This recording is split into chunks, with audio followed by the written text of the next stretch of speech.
First hole's called the Warren. It's quite a tricky start. It's a long, thin green with a bunker on the right and a little bunker on the left, and quite a steep slope back left. So quite hard to get on the green because it's so thin. It's a little 3/4 wedge for an old boy like me.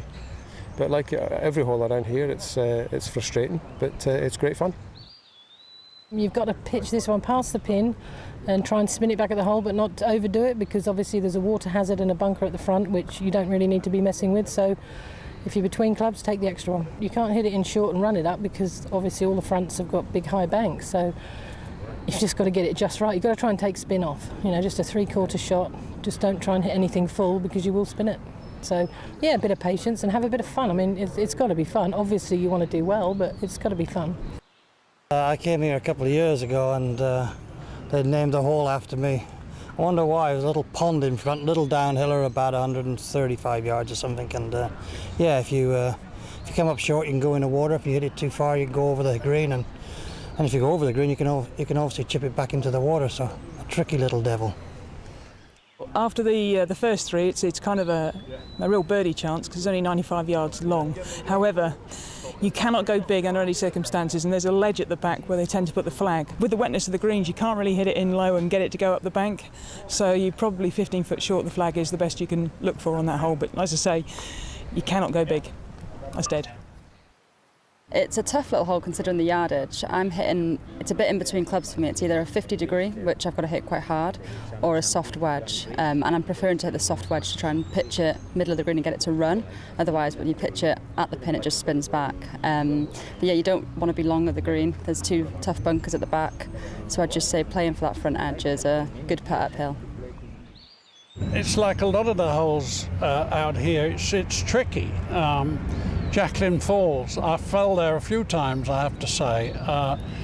It's a very difficult green, a two-tier green, and when they put the pin at the back, it's really a no-go area, that. And if you pitch on that top part, it usually doesn't hit and stop. It usually hits and flies. So I've been in the cow field a few times there. It's a sandwich for a lot of these younger guys, but it'll get your attention, like a lot of the holes out here. It's a bit like playing Russian roulette, sometime it's going to happen.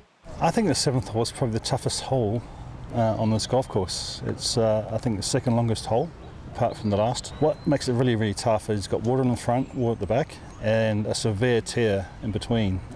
So you can, today probably about a 9-iron or wedge in your hand, but what's really difficult is the tear. It's like a 3-foot rise from the front of the green to the back of the green. So judging your putt on there is very, very hard, and it's guarded by water at the back of the green as well. So it's one of the toughest definitely out here. Yama, tell us all about number 8. Number 8, it's a very challenging hole. It's called Torrance's Twins Oaks. Sorry, to me.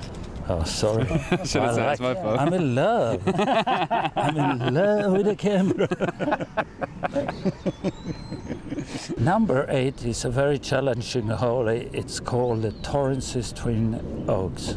And if you're gonna have a good finish, you really, really need to get the best shot out of the bag, because the green is really small and you spin the ball probably quite a lot. So if you go left, you're in the water where the sharks are, or you go to the right, it's a tough chip, and if you're short, you're in the bunker. We all know how that can finish. 9th hole, Mooley's Bridge, 146 yards. It was named after me, actually. Hardest hole on the course, I would say. Normally into the prevailing wind. Probably playing 8, maybe 9-iron for the kids who hit it a long way. Narrow green, big old deep bunker just short left. You actually don't want to go short or long. I mean, it really is a brute of a hole. You take 3 and run every day. However you make 3, just do it.